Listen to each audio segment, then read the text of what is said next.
नमस्कार दोस्तों, क्राइम तक में आप सबका स्वागत है और मैं हूं सुप्रतिम बनर्जी। फॉलोअप के एक और एपिसोड के साथ मैं आप सबके सामने हाजिर हूं और आज मैं बात करने वाला हूं रांची की एक दहलाने वाली मौत की कहानी के बारे में, मौत की घटना के बारे में। एक ऐसी कहानी जिसमें एक साथ 6 लोग काल के गाल में समा गए, यानी 6 लोगों की मौत हो गई। उस मामले में पुलिस ने अब जाकर तकरीबन 7 साल बाद इस मामले में एक आरोपी को गिरफ्तार किया है। कौन है वो आरोपी, पुलिस के पास अब क्या सबूत मिले हैं, 7 साल तक पुलिस क्या करती रही, ये सारी बातें मैं आपको बताऊंगा। लेकिन उससे पहले आइए पूरे घटनाक्रम पर सिलसिलेवार तरीके से एक बार नज़र डालते हैं, जिससे आप सबके लिए पूरी कहानी शीशे की तरह साफ हो जाए। रांची में एक जगह है कोकर, और ये एक इंडस्ट्रियल एरिया है बेसिकली, लेकिन उसके साथ ही कुछ रिहायशी इलाके भी हैं। और रांची बहुत तेज़ी से ग्रो करने वाला एक शहर है, झारखंड की राजधानी है और ऑब्वियसली मेरे होम स्टेट का मामला है। तो यहाँ कोकर में एक रिवर्सा अपार्टमेंट नाम की एक बिल्डिंग है, जो एक हाउसिंग सोसाइटी है, हाउसिंग अपार्टमेंट है, और काफ़ी ऊंची और आलीशान इमारतों में इसकी गिनती होती है। यही रिवर्सा अपार्टमेंट में एक फ्लैट है, फ्लैट नंबर 1002 यानी 1002। यहाँ पर डॉक्टर सुकांतो सरकार रहते थे। सुकांतो सरकार डॉक्टर तो थे ही, लेकिन वो आर्मी से रिटायर्ड थे और उनकी पूरे समाज में बड़ी प्रतिष्ठा थी, बहुत इज्जत थी। एक तो एक्स आर्मी मैन और ऊपर से डॉक्टर, तो इतनी चीज़ें समाज में प्रतिष्ठा दिलाने के लिए काफ़ी होती हैं। और उसके बाद अगर इंसान का व्यवहार अच्छा हो, लोगों से बोलचाल अच्छी हो, तो फिर सोने पे सुहागा वाली बात होती है। तो डॉक्टर सुकांतों के साथ कुछ ऐसा ही था। पूरे शहर में उनको लोग काफ़ी मान सम्मान देते थे। डॉक्टर सुकांतो का एक बेटा भी है, बेटा था बल्कि मैं ये कहूँगा, समीर उनका नाम था। और समीर जो है नोएडा में रहते थे और एक बड़ी कंपनी के साथ अच्छे पोस्ट पर काम करते थे। तो कुल मिलाकर सरकार परिवार कभी रांची कभी नोएडा, इस तरह से उनका आना जाना चलता रहता था। रांची में भी उनका मकान था, नोएडा में भी उनका मकान था और किसी बात की कोई कमी नहीं थी पूरे परिवार में। 2006 में उनके बेटे समीर सरकार की शादी हुई और शादी हुई कोलकाता की एक लड़की से जिसका नाम था मधुमिता। मधुमिता जो है उसके साथ बड़ी धूमधाम से घर वालों ने शादी कराई और मधुमिता ने घर आते ही सबका दिल जीत लिया। बहुत अच्छी बहू साबित हुई, परिवार में खुशियां ही खुशियां, किसी बात की कोई कमी नहीं। सास ससुर, इकलौता बेटा, मधुमिता बहू, सब कुछ बहुत बढ़िया चलता रहा। और ये शादी हुई 2016 में, जैसा कि मैंने आपको बताया। इसके बाद सब कुछ ठीक था परिवार में, किसी बात की कोई कमी नहीं थी। लेकिन कुछ साल गुजरे, 2006 में शादी हुई थी, आई एम सॉरी अगर मैंने 16 कहा हो तो। सब कुछ ठीक ठाक चल रहा था, लेकिन कुछ साल गुजरे और 9 अक्टूबर 2016 को अचानक रांची के रिवर्सा अपार्टमेंट के इसी फ्लैट से एक भयानक खबर बाहर निकली। वो भयानक खबर ये थी कि एक साथ इस परिवार के 6 लोगों की मौत हो गई थी। जी हाँ, एक तो मौत हुई खुद डॉक्टर सुकांतो सरकार की, फिर उनकी पत्नी जिनकी उम्र तकरीबन 60 साल की थी, अंजना सरकार, उनकी, बेटा जिनकी उम्र तकरीबन 35 साल की थी, समीर सरकार, उनकी, और सुकांतो सरकार के भतीजे की पत्नी मौमिता सरकार की, और भतीजे की एक छोटी सी बेटी थी समिता, उसकी भी मौत हुई। और साथ में मौमिता की एक बेटी थी सुमिता, उसकी भी मौत हुई। तो कुल मिलाकर 2 छोटी बच्चियां थी। खुद सुकांतो सरकार थे, उनकी पत्नी थी, उनका बेटा था और उनकी भतीजे की बीवी थी, यानी उनकी दूसरी बहू थी। इस तरह से परिवार में एकाएक 6 लोगों की मौत हो गई। और जब रांची में इन 6 मौतों की खबर बाहर निकली तो आप समझ सकते हैं कि पूरे शहर में कैसी सनसनी फैली होगी, क्योंकि इस तरह के मामले आमतौर पर बहुत ही दहलाने वाले होते हैं और लोगों के लिए यकीन करना मुश्किल होता है कि एक साथ एक मकान के अंदर 6 लोगों की मौत हो जाए। कैसे हुई ये मौत, पुलिस जब मौका वारदात पर पहुंची तो कैसे पुलिस को इसके बारे में पता चला, ये सारी बातें अब मैं आपको बताता हूं। हुआ ये कि 9 अक्टूबर 2016 को वहीं उसी शहर में रहने वाले सुकांतो सरकार का जो भांजा है वो लगातार अपनी मामा को और मामा के तमाम घर वालों को फ़ोन कर रहा था, लेकिन वो कोई रिस्पॉन्ड नहीं कर रहे थे, फ़ोन नहीं उठा रहे थे। इस बात से भांजा काफ़ी परेशान हुआ और पहले तो वो वहाँ मौके पर पहुँचा रिवर्सा अपार्टमेंट में, लेकिन जाकर देखा कि मकान का दरवाज़ा बाहर से बंद है। इसके बाद उसने पुलिस को इत्तला दी। पुलिस मौके पर पहुँची, दरवाजे को किसी तरह से खोला गया और जब लोग अंदर दाखिल हुए तो अंदर का मंज़र भयानक था। अंदर 6 में से 5 लोग मौत के मुंह में समा चुके थे। अकेले सुकांतो सरकार थे जिनकी सांसें अभी भी चल रही थी। 5 लोगों के बारे में सबसे पहले मैं आपको बताऊं, ये पांचों लोग एक ही कमरे में थे, जिनमें खुद सुकांतो के बेटे तो थे ही, समीर सरकार सुकांतो की धर्मपत्नी थी, और उनके भतीजे की बीवी थी यानी सुकांतो की बहू, और बाकी 2 छोटी छोटी बच्चियां। और इसके अलावा दूसरे कमरे में सुकांतो सरकार अकेले थे, फर्श पर पड़े हुए और खून से लथपथ थे, और पास में ही एक बड़ा सा चाकू भी पड़ा हुआ था।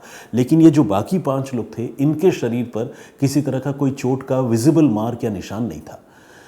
पुलिस ने इन डेड बॉडीज़ को रिकवर किया, रिकवर करके फ़ौरन जो है पोस्टमार्टम के लिए भिजवाया। पूरे सीन ऑफ क्राइम का बहुत बारीकी से मुआयना किया। चूँकि सुकांतो की सांसें चल रही थी तो उनको उठाकर हॉस्पिटल भिजवाया गया इलाज के लिए कि शायद उनकी ज़िंदगी बच जाए, लेकिन कुछ घंटों तक मौत से 2-2 हाथ करने के बाद उनकी भी सांसें उखड़ गई और उनकी भी मौत हो गई। इस तरह एक परिवार के 6 लोग अचानक मौत के मुंह में चले गए। जब पोस्टमार्टम रिपोर्ट आई, इस मामले की जांच आगे बढ़ी तो पता चला कि परिवार के जो बाकी 5 लोग हैं जिनकी मौत पहले हो गई थी, उनके शरीर में एनेस्थीसिया का ओवरडोज भी था और साथ ही कुछ जहरीली चीज़ भी थी जिसे शायद इंजेक्ट करके उनकी बॉडी में डाला गया था। और ये क्लियर कट जो है, एक तरह से देखा जाए तो किसी ने उनके शरीर में ये सारी चीज़ें एडमिनिस्ट्रेट की थी। और उस घर में जो एक इकलौता शख्स था जिसकी मौत दूसरे तरीके से हुई थी, वो खुद सुकांतो सरकार थे और उनके पेट में चाकू लगा हुआ था। 2 दिनों तक या कुछ घंटों तक संघर्ष करने के बाद आखिरकार उनकी भी मौत हो गई। पुलिस ने अब और परिवार वालों से बातचीत करने की शुरुआत की और साथ ही ये भी पता किया कि परिवार के बाकी लोग कहाँ थे। तो ये पता चला कि जो सुकांतो की बहू है वो मधुमिता सरकार जो है, जब ये हादसा हुआ, जब ये घटना हुई, तब वो नोएडा में थी। और जाहिर है जब नोएडा में थी तो वो बच गई, इस मौत का शिकार नहीं बनी। लेकिन बाकी के सारे लोग, यहाँ तक कि खुद मधुमिता का पति समीर, वो भी इस वारदात का शिकार हो गया। पुलिस ने मामले की जांच शुरू की, तफ्तीश शुरू हुई और परिवार वालों से बातचीत की। धीरे धीरे इन मौतों को लेकर बड़ी अजीबोगरीब कहानी सामने आई। पता ये चला कि मधुमिता से जब समीर की शादी हुई तो जैसा कि मैंने आपको बताया कि परिवार में बहुत सारी खुशियां आई, क्योंकि मधुमिता बहुत अच्छी बहू उन दिनों साबित हुई। तो मधुमिता के अच्छे व्यवहार और उसके अच्छे रवैयों को देखते हुए सरकार परिवार भी उस पर अपनी जान लुटाता था। इस बीच मधुमिता की एक छोटी बहन जिसका नाम मौमिता है, वो कोलकाता के ही एक आश्रम में रहा करती थी।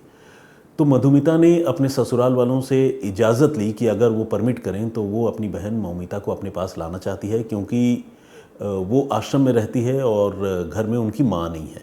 तो ये बात जब मधुमिता के ससुराल वालों ने सुनी तो चूंकि एक अच्छी बहू इस तरह की बात कह रही थी तो वो मना नहीं कर सके। उन्होंने कहा ठीक है, तुम अपनी बहन को ले आओ, वो यहीं रहे हमारी बेटी की तरह। इसके बाद मधुमिता अपनी बहन मौमिता को अपने घर रांची लेकर आ गई। इसके बाद कभी रांची कभी नोएडा उसका भी आना जाना लगा रहा। धीरे धीरे मौमिता ने भी जो है ठीक अपनी बड़ी बहन की तरह सरकार परिवार का दिल जीत लिया, और कुछ ऐसा दिल जीता कि सरकार परिवार ने उसे भी अपने घर की बहू बनाने का फैसला किया।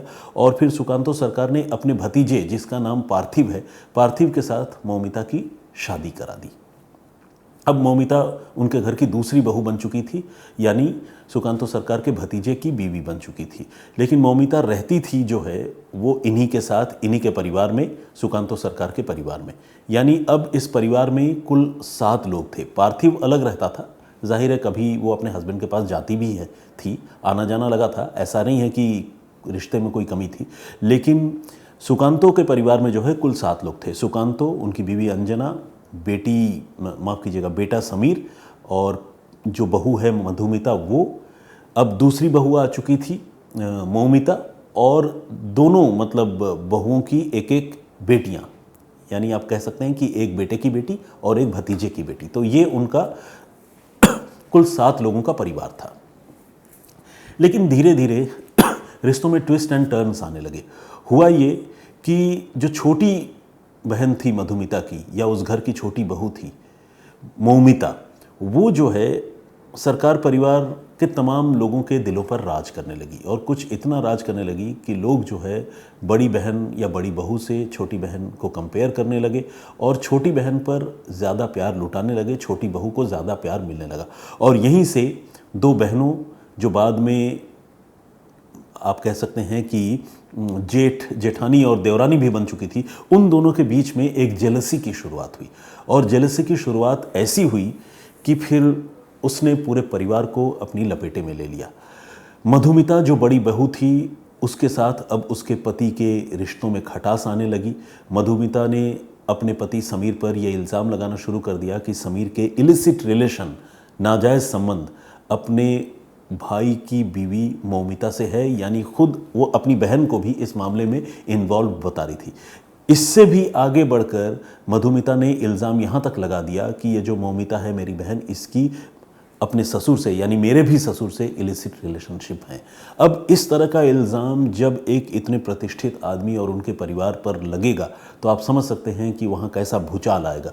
तो पूरा सरकार परिवार जो है इस तरह के इल्ज़ामों से हिल गया था।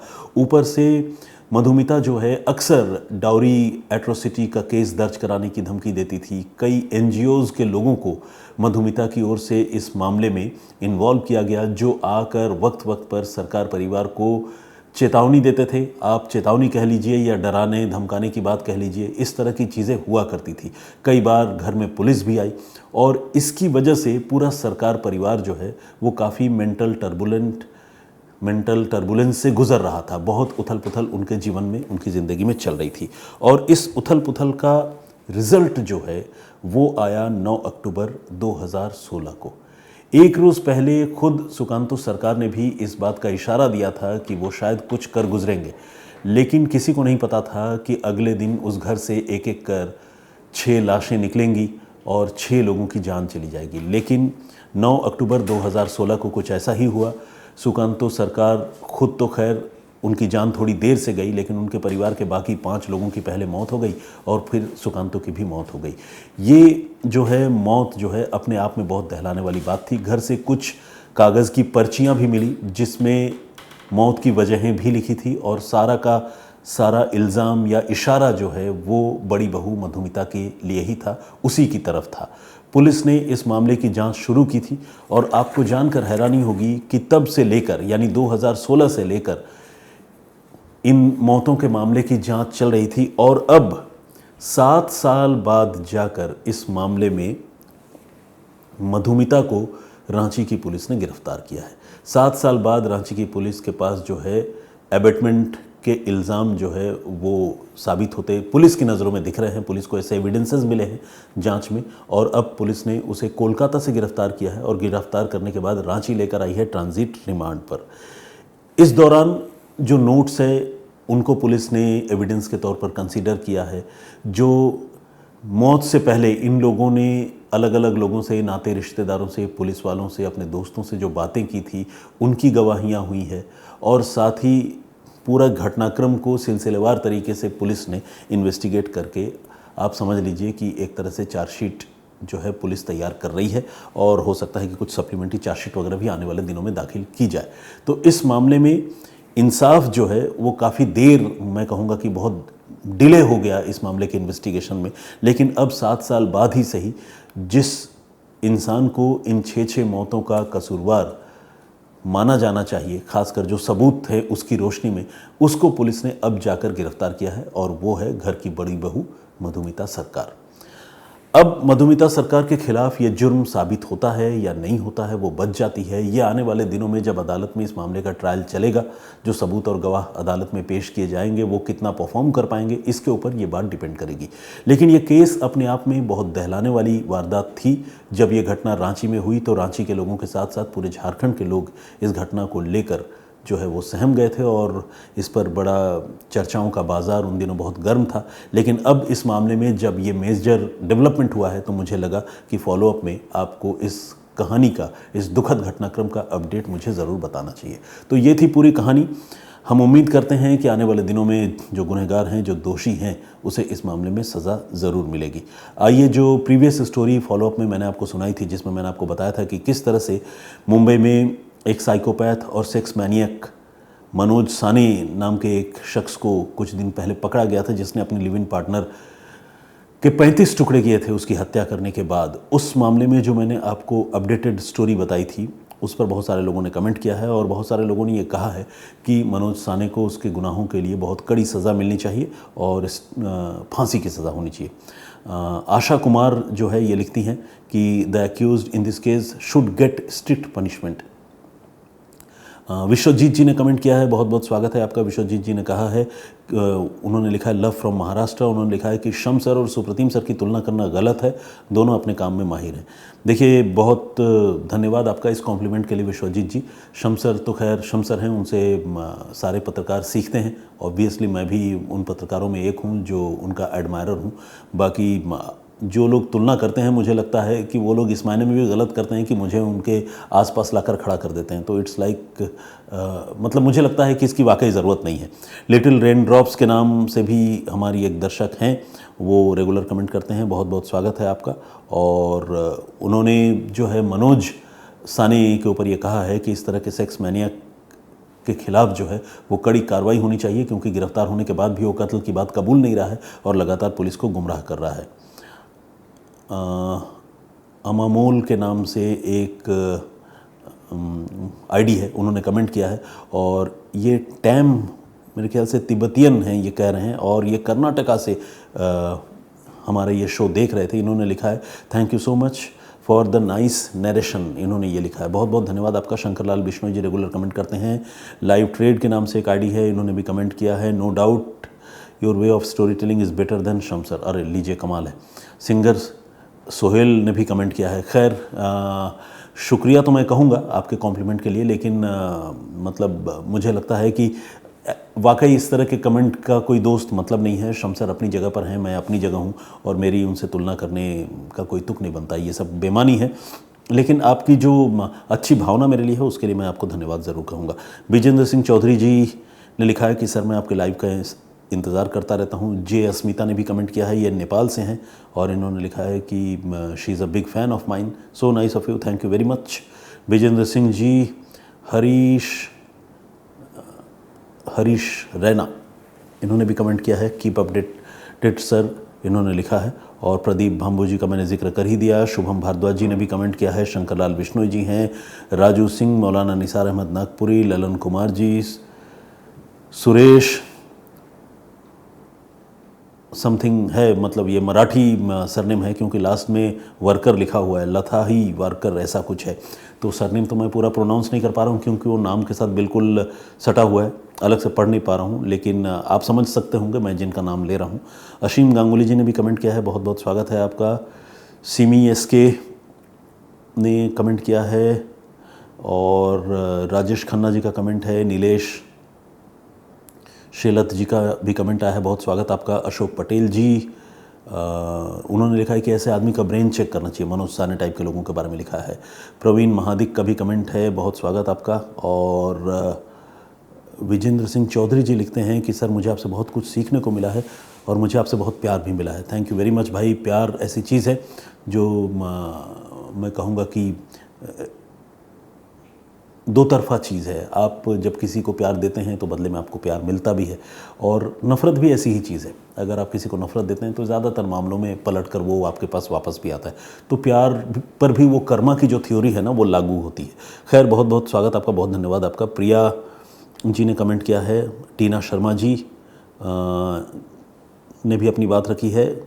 गजानन जी और रुखसाना सबा जी का भी कमेंट है। झूमर चक्रवर्ती जी कमेंट करती हैं। टेकी टूल्स के नाम से ऋषभ मिश्रा ने भी कमेंट किया है। बहुत बहुत धन्यवाद आप सारे लोगों का इतना कमेंट करने के लिए, इतना प्यार देने के लिए और मेरे वीडियोस को इतना लाइक करने के लिए। मैं फिर हाजिर होऊंगा किसी और कहानी, किसी और वाक़ये के साथ। तब तक मुझे इजाज़त दीजिए और अपना बहुत ख्याल रखिए, सुरक्षित रहिए। जय हिंद, जय भारत।